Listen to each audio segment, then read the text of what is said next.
Assalamualaikum warahmatullahi wabarakatuh. Waalaikumsalam. Alhamdulillah, nasta'inuhu wa nastaghfiruh wa na'udzu billahi min syururi anfusina wa sayyi'ati a'malina. Man yahdihillahu fala mudilla lahu wa man yudlil fala hadiya lahu. Asyhadu an la ilaha illallah wa asyhadu anna Muhammadar Rasulullah. Allahumma shalli ala Muhammad wa ala ali Muhammad. Allah Ta'ala, ya ayyuhalladzina amanu taqullaha haqqa tuqatih wa la tamutunna illa wa antum muslimun.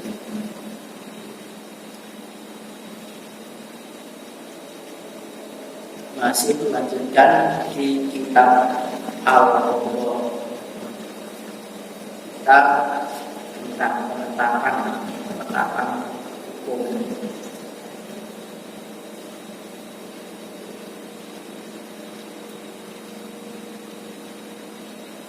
Hadis yang kedua dari bab sekarang itu hadis yang ke 1205 punya saya.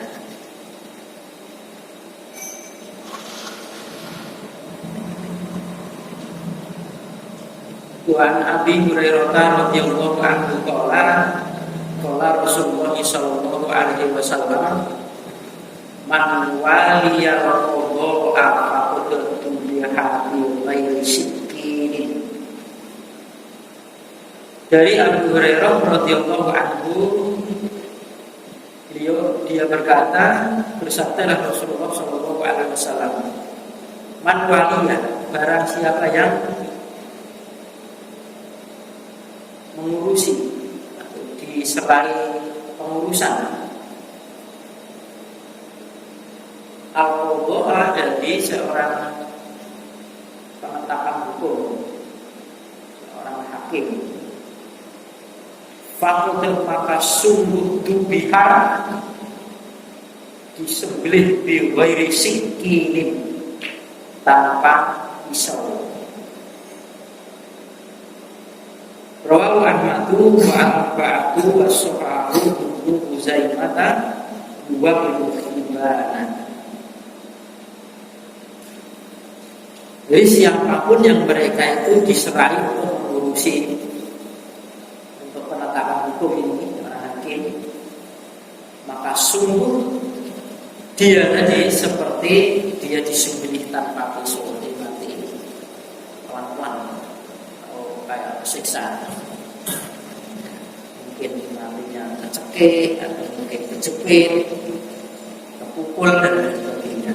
Intinya tidak, ini hanya permisalan saja seperti itu. Ya, artinya saking beratnya bagi seorang penetapan hukum, ya. Berwali apalagi hukum yang ada itu bukan hukum Allah. Sebetulnya boleh manusia itu bikin hukum yang tidak bertentangan dengan hukum Allah. Boleh-boleh saja, peraturan-peraturan yang diterapkan untuk ya kebaikan. Mungkin di organisasi punya ADART, pasal-pasal untuk mengatur mungkin di bidang keuangan atau untuk usaha dan lain sebagainya, untuk pengembangan organisasi itu. Juga mungkin di organisasi massa juga sama. Kalau di sekolah-sekolah juga ada. Sekolah-sekolah itu juga ada peraturan-peraturan yang mengatur anak didik mereka untuk di hal kebersihan atau di hal kerapian dan lain sebagainya. Ini sebetulnya. Tetapi kalau penetapan hukum yang besar, intinya menetapkan hukum ini dihukum mati atau tidak. Ini hal-hal yang seperti ini diperbolehkan atau tidak, dan membawai mereka itu bukan hanya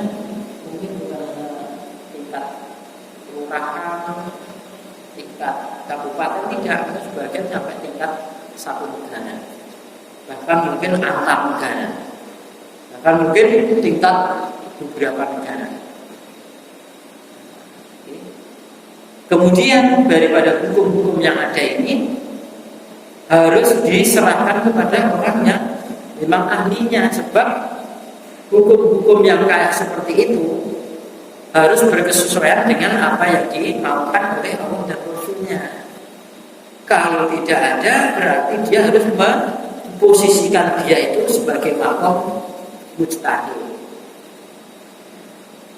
Jadi bagaimana nanti kalau ada satu masalah, kemudian masalah itu tidak atau belum pernah terjadi di zaman Rasul, bahkan di Al-Quran belum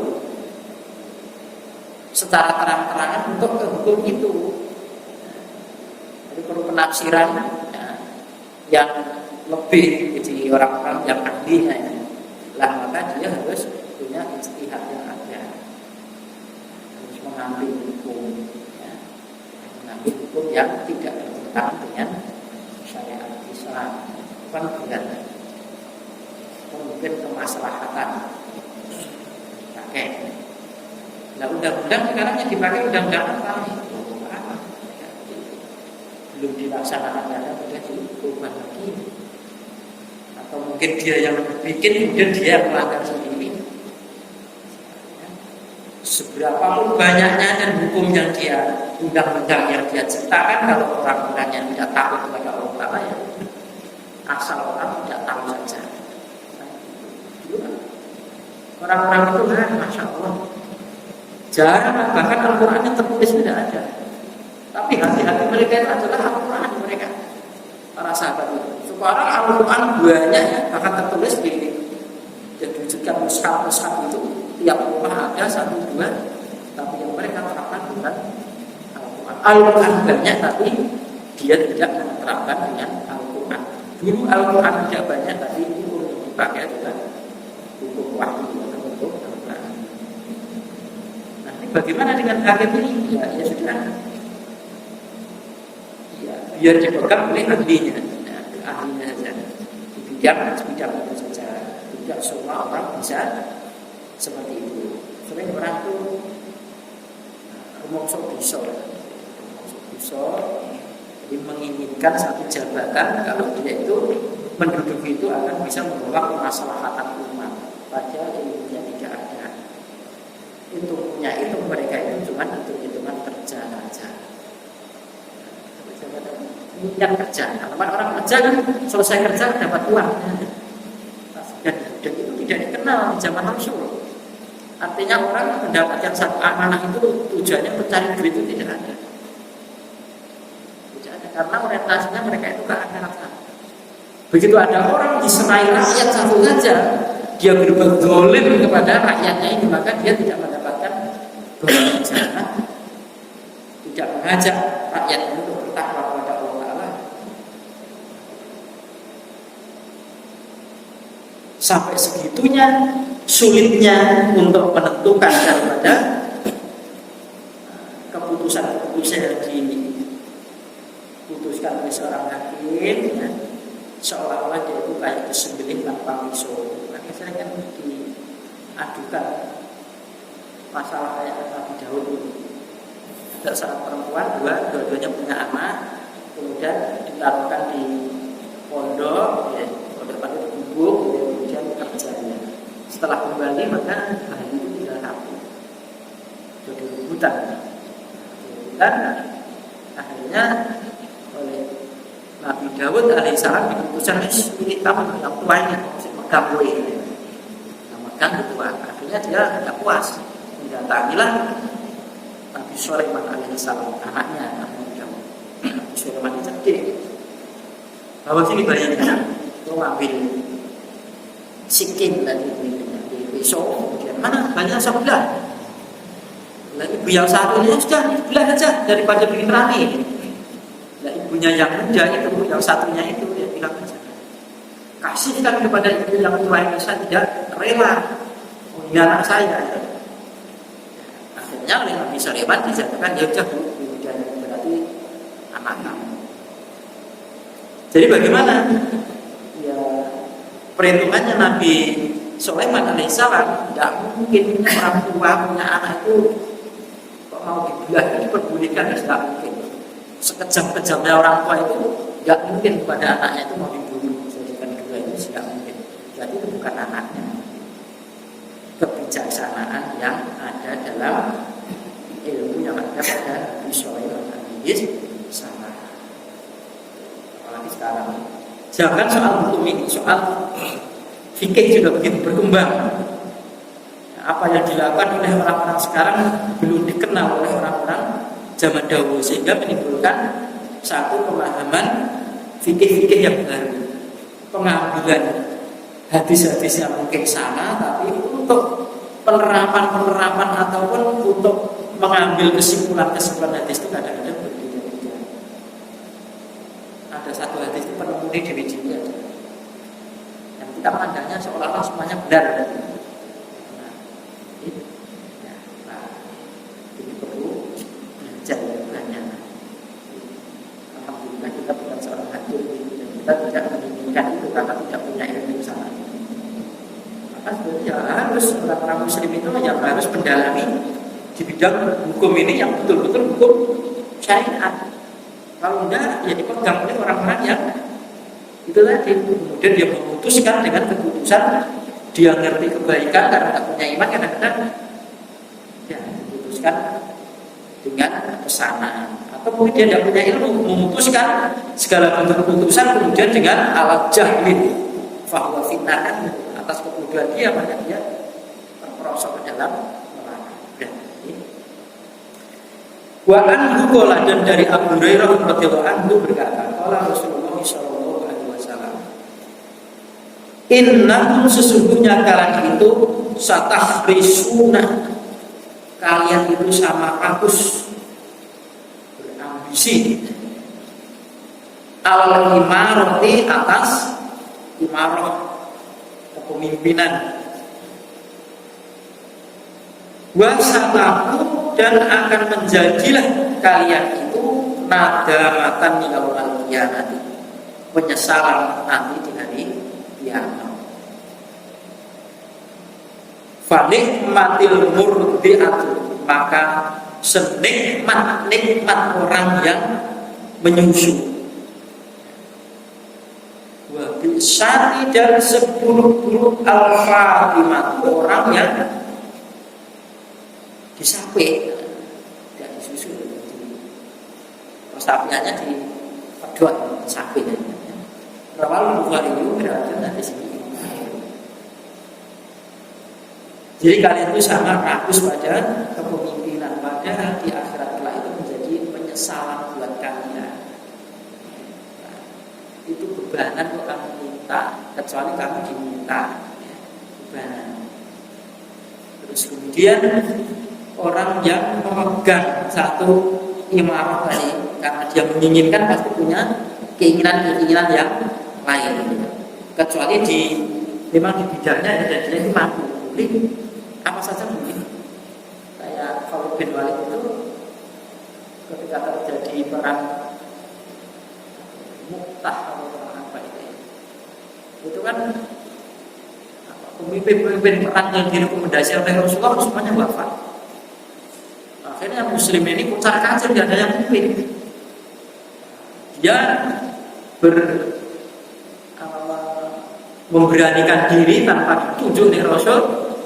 Kemudian karena dia punya kemampuan untuk itu, kalau memimpin perang memang ahlinya, memang sebelum masuk Islam pun Khalid bin Walid memang jagonya untuk ngatur strategi perang. Ambil bendera muslimin, kemudian diangkat, kemudian muslimin diarahkan untuk menghadapi musuh yang menang.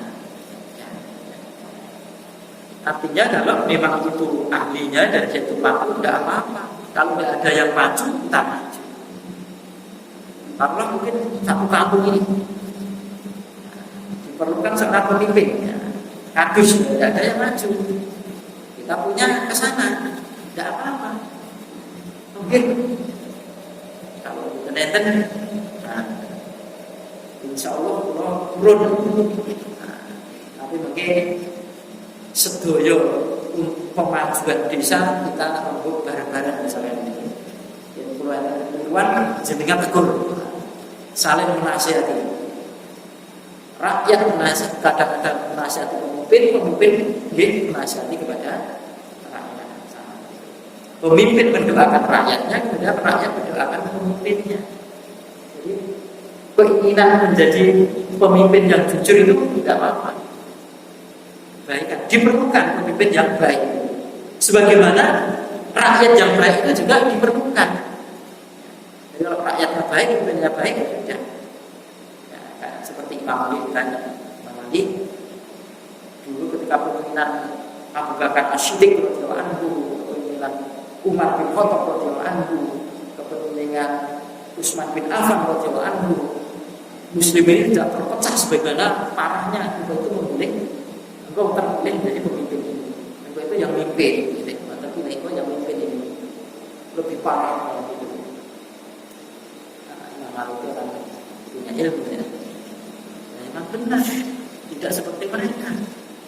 Karena rakyat seperti kamu-kamu pun juga bukan seperti rakyatnya Umar bin Khattab dan tidak seperti rakyatnya Abu Bakar As-Siddiq radhiyallahu anhu dan bukan seperti rakyatnya Utsman bin Affan radhiyallahu anhu.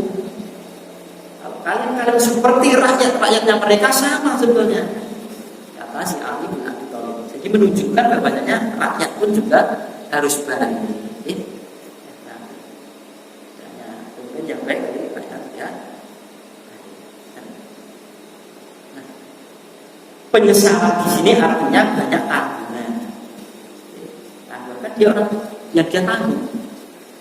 Kalau jadi pemimpin dia membawa rakyatnya supaya dia itu mentaati Allah, taat kepada Allah, menjalankan syariatnya Allah, wah pahalanya besar sekali. Lantaran dia setiap ada orang menjalankan syariat apa yang dia arahkan, dia mendapatkan pahala. Tetapi sebaliknya kalau pemimpin ini justru mengawali sebagai sponsor kejelekan, maka setiap ada orang mungkin kejelekan mungkin tidak terasa orang berbuat satu maksiat tidak lakoni ini, tapi dia menyetujui. Walaupun mungkin dosanya berbeda, tapi dia andil dalam memikul dosa. Man ra'a minkum mungkar falyughayyir sebenarnya dari pemimpin itu enak. Kalau wis tanda tangan rampung, ini tanda tangan rampung. Ini tidak saya izinkan, misalkan ini saya izinkan saja. Enaknya jadi mungkin seperti itu. Kalau dalam kebaikan, lewat tulisan atau tanda tangan. Nah, seperti orang yang baru menyusu, orang yang masih susuan itu, senang bayi itu nangis itu disusui, diam dan senang, minumnya seperti itu. Tapi ketika orang yang menyusu itu disapai, panas ya, jerit-jerit, itu nangis, dikasih apa-apa tidak mau, karena sudah kebiasaan menyusu tadi. Jadi orang pensiun itu bukan masya Allah panas sih. Itu di Surabaya saya diceritain temannya. Jadi orang di pensiun itu tidak, waktunya pensiun itu tidak bisa pensiun. Setelah di pensiun itu dia seolah-olah masih kerja. Jadi kalau pagi itu jam 8 dia keluar bawa mobilnya, terus pakai dinas itu nanti orang-orang pulang itu putar-putar di kota Surabaya. Jadi menyangka tetangga-tangganya dia itu masih kerja, sebagaimana dia belum pensiun, baru dia pensiun. Jadi tidak kesiapan. Jadi ini sudah otaknya sudah rusak. Kalau mendengar pensiunan terus lugas. Kita lihat bagaimana yang dicontohkan oleh Rasulullah SAW. Beliau pensiunkan dini dia. Beliau itu belajar berdagang ya, di kota Sam sana, mengambil dagangan yang akhirnya jadi istri beliau Khadijah itu. Dia belajar dagang, kemudian dagangnya semakin besar. Ketika omsetnya itu semakin besar, dia meninggalkan dagangnya. Hasilnya lebih semakin banyak itu dia tinggalkan dagangnya. Justru dia itu merenung apa betul apa yang disembah oleh orang-orang sekitar Mekah ini, yang menjadikan langit dan bumi itu seperti orang yang disembah. Setiap malam itu akhirnya dia keluar masuk ke gua ini sampai akhirnya beliau ditemui oleh malaikat Jibril. Syahadat sungguh-sungguh dalam urusan. Jadi apa yang tadi? Masya Allah, siapa? Jadi orang-orang yang menempati kedudukan yang mereka itu enak sekali di dunia itu enak, tapi di akhirat menjadi bahan penyesalan buat mereka, sesal sekali. Masing-masing orang dimintai oleh Allah Ta'ala ambil jawab kepemimpinan mereka. Dulu ini tiap-tiap seseorang itu kan ya, pemimpin. Enak memang ketika ada janji, tapi setelah dicabut ya, yaitu tersiksa ya. Dan ini juga ada sahabat Abu Dzar Al-Ghifari kan pernah mengadu kepada beliau supaya ya Rasulullah, apa engkau tidak mengangkat aku sebagai seorang memberikan kepadaku jabatan? Tapi tidak. Abu Dzar itu kemudian Rasulullah SAW jawab, innaka dhaifun, Abu Dzar, kau itu seorang yang lemah. Wa innaha amanatun wa innaha yaumal qiyamati hisyun. Dan sesungguhnya jabatan itu amanah. Dan sesungguhnya amanah itu dari akhirat besok itu menjadi khizyun, menjadi kesedihan. Wa nadamatun, dan menjadikan satu penyesalan besok di akhirat kelak. Illa man akhadha bihaqqiha, kecuali memang betul-betul orang yang bisa mengambil posisinya itu, jabatannya itu dengan hak, dengan sebenar-benarnya. Tidak, keputusannya itu tidak karena kelompoknya, keputusannya bukan karena keluarganya, bukan temannya, bukan dulu gurunya, bukan dulu sekelas sama dia, bukan karena ponakannya, bukan kasihan, bukan. Ya. Makanya kulhak walau kana murran, katakanlah yang benar walaupun pahit. Bagaimana mungkin Imam Ali radhiyallahu anhu bisa terkalahkan di persidangan dalam urusan baju besinya ini dengan orang yang Amirul Mukminin? Di sidang kalah urusan. Ya saat itu. Karena memang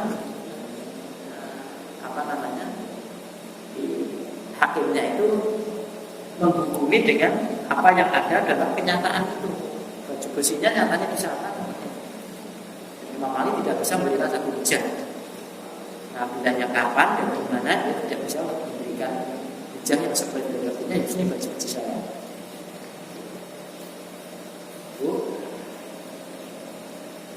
Juga Rasulullah SAW dalam hadis Bukhari menyebutkan, wallahi la walil hadal amr ahadan sa'alu wala ahadan harusalu.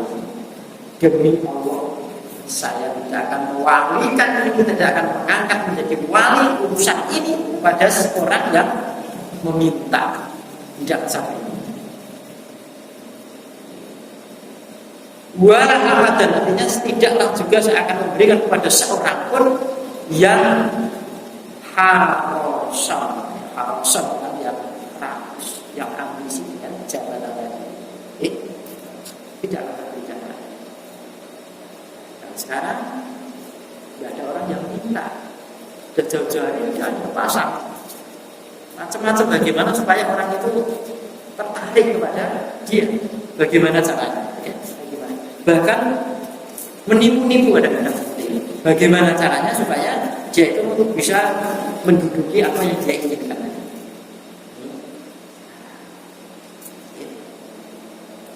Di masa-masa kebenaran itu diukur dengan suara banyak, itu demokrasi yang ada terapkan di negara kita dengan sistem demokrasi. Dan sampai kiamat pun tidak akan kita menemui syariat Islam itu digunakan. Tinggal kita menerapkan aturan-aturan Allah Ta'ala dengan sekemampuan kita yang ada itu lewat diri kita dan keluarga-keluarga kita. Tidak usah menunggu pengumuman dari mereka. Apa yang kita sanggup lakukan ke keluarga, mau diarahkan kemana anak istri kita ini, mau diajak kemana, mau dihalu kemana anak istri kita ini, kita itu saja.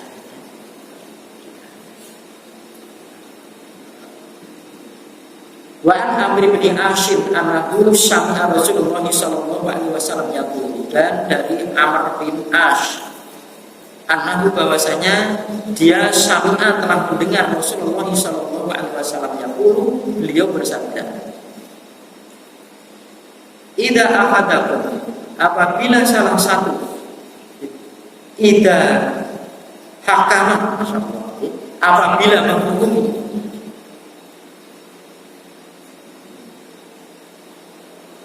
al-hakimu orang yang ahli hukum atau orang hakim, seorang hakim, fajtahada, maka dia berijtihad, summa asoba, kemudian mengenai kebenaran, falahu ajroni, maka baginya ada 2 pahala. Wa idza hakama, dan apabila menghakimi, menghukumi, fajtahada, maka berijtihad, summa akhto'a, kemudian salah, ijtihadnya lagi, keputusannya salah, falahu, maka baginya seorang hakim tadi ajrun, ada 1 pahala, muttafaqun alaihi. Salah juga diberi pahala, kemudian benar pahalanya kalau orang berijtihad. Berijtihad itu sudah mentok dia. Sampai berita-berita kitab karuan ketemu Quran, tidak ketemu, kemudian beberapa kitab disusir semuanya, diangkat-angkat, kemudian juga tidak ketemu, kemudian dia mengambil hukum ini dengan pendapatnya ini, pendapatnya itu, dan lain sebagainya. Kemudian dia merumuskan bahwasanya berarti keputusan ini begini. Bukan ujuk-ujuk saya berijtihad. Berijtihad dengan ilmu apa? Ya pokok ijtihad. Al-Fatihah wala apa berijtihad. Ya, itu ya orang-orang yang sudah mumpuni dalam tim. Ya, maka ini loh pahalanya, salah satu fadilah atau keutamaan seorang hakim. Nah, maka jangan buru-buruan, nggak mau ya, jangan buru-buru. Kalau memang bisa dijadikan satu pertimbangan orang kampung. Nyatanya orang sekampung itu yang fakih di dirinya, namanya sudah jadi bahan orang ini bertanya kepada dia, soal apa saja tanya. Ini Ramadan ini berbeda. Pun menurut keputusan jenengan berikut. Dan nanti orang-orang berilmu itu akan menyampaikan, akan mengeluarkan maklumat. Bukan hanya sekedar ya sepela, lokasi selosor, rambut bareng, tidak seperti itu. Sendiri mungkin juga tidak seperti itu. Seandainya berbeda ditimbang dan masing-masing berbeda dan sama-sama punya ilmu, nah inilah yang dimaksudkan dengan orang yang beramal itu dengan ilmunya, tidak hanya sekedar ikut-ikutan itu atau orang-orang itu mengikuti kepada orang-orang yang diyakini bahwa dia itu berpaham Quran Sunnah. Kenapa dihadirkan? Nah, kalau itu urusan besar, urusan hakim ini sampai mungkin hukum daripada menghilangkan nyawa orang. Nah, kan seperti itu. Dia akan menimbang, kalau ini dihidupi maka mudaratnya begini. Kalau ini dibunuh maka manfaat mudaratnya begini, dan ditimbang-timbang. Kalau ini dipenjara manfaat mudaratnya begini. Mudarat kan gitu. Awak ini ngene, tidak bangun ke uang kita, ya. Ngene dengan uang kita.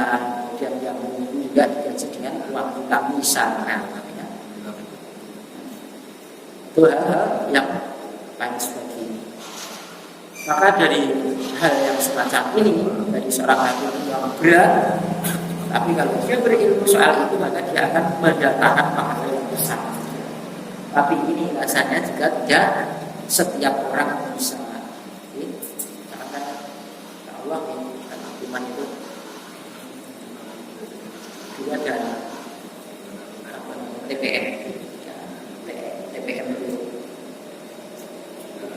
hakim salah satu ulama yang ada karena dijebloskan penjara dengan tuduhan yang itu dibelakangkanlah saksi-saksi begini, saksi begitu dan lain sebagainya.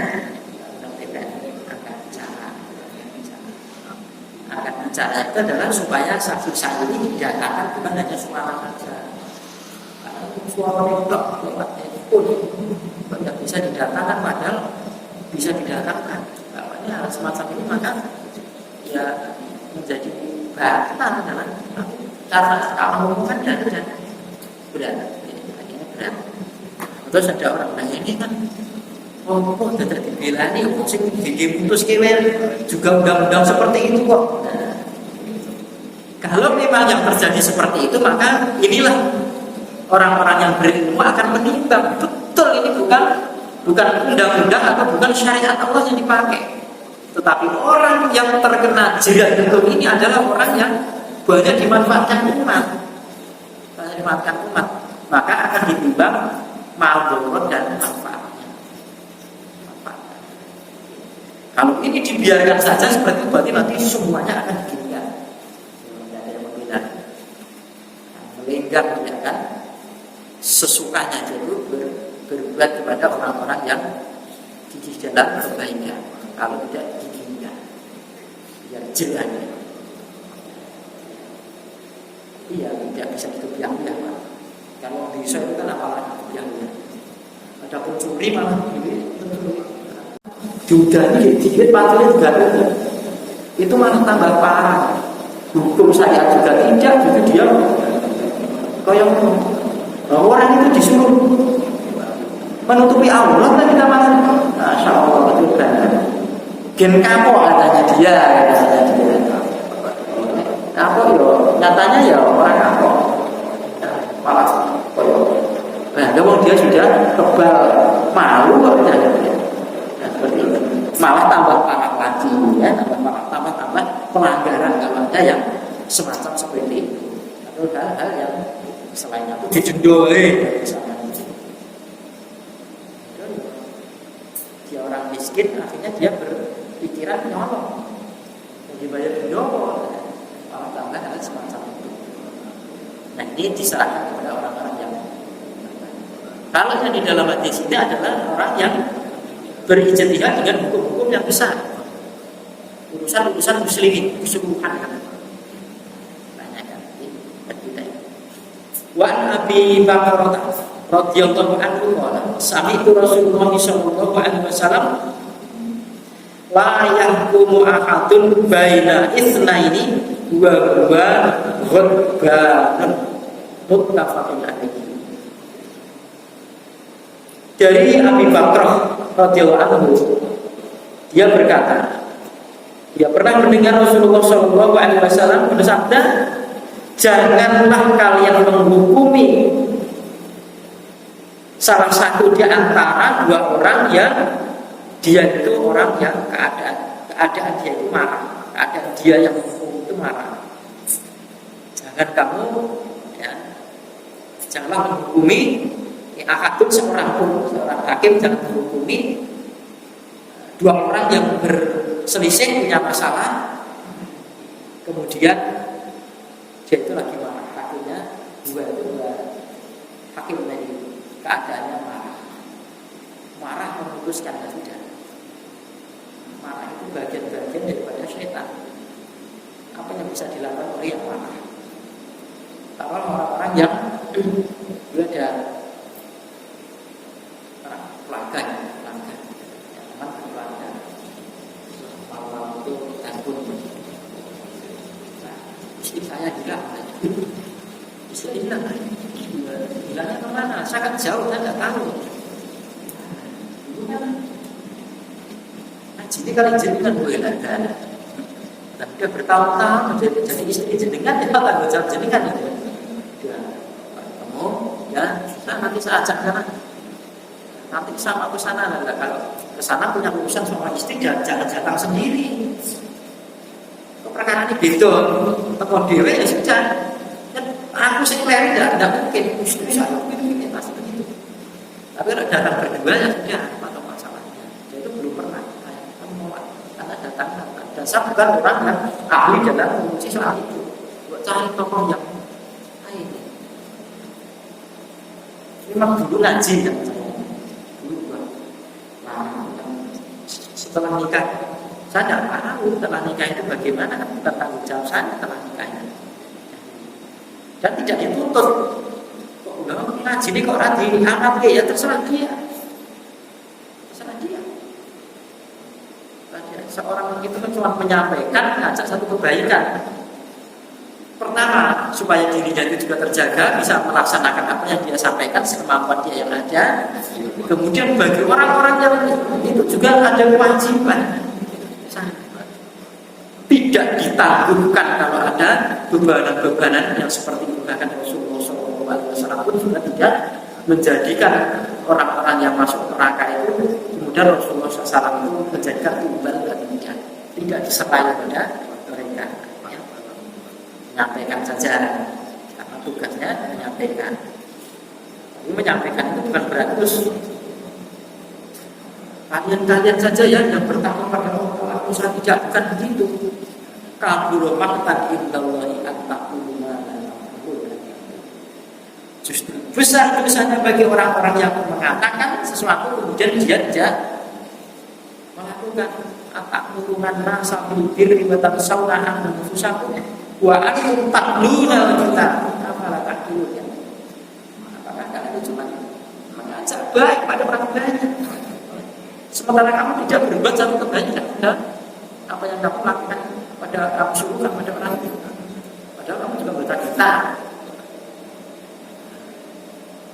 Nah, ayat itu afalah taqilu, apakah kalian tidak memakai akal kalian? Perintah Allah, padahal kamu punya ilmunya, kalau kamu yang melanggar sendiri. Layan beri, tidak ada kepantasan yang seperti itu. Marah, jangan jauh-jauh lah. Kita yang di rumah tangganya masing-masing punya masalah. Marah sudah, semuanya jelek. Marah pada istri, seolah-olah istri tidak ada kebaikannya. Maka ya orang yang paling kuat itu sebetulnya orang yang bukan orang yang ahli jago dan sebagainya, tapi orang yang bisa menahan amarahnya. Jadi sampai Allah sendiri nol pada orang yang sabar dalam menahan amarah tadi. Ada bahwasanya ya kemarahan setiap orang ada, tapi jangan sampai jadi keputusan wes saya tak pegang baik dan saya buat sakit itu, atau mungkin tidak ucapan kita wes mulianya dari bawah. Kalau memang hatinya nyatnya artinya putus ya lagi besok jadi gini ngomong ini lah banyak seperti itu. Jadi apalagi sampai tangannya yang jangan jadi sekalian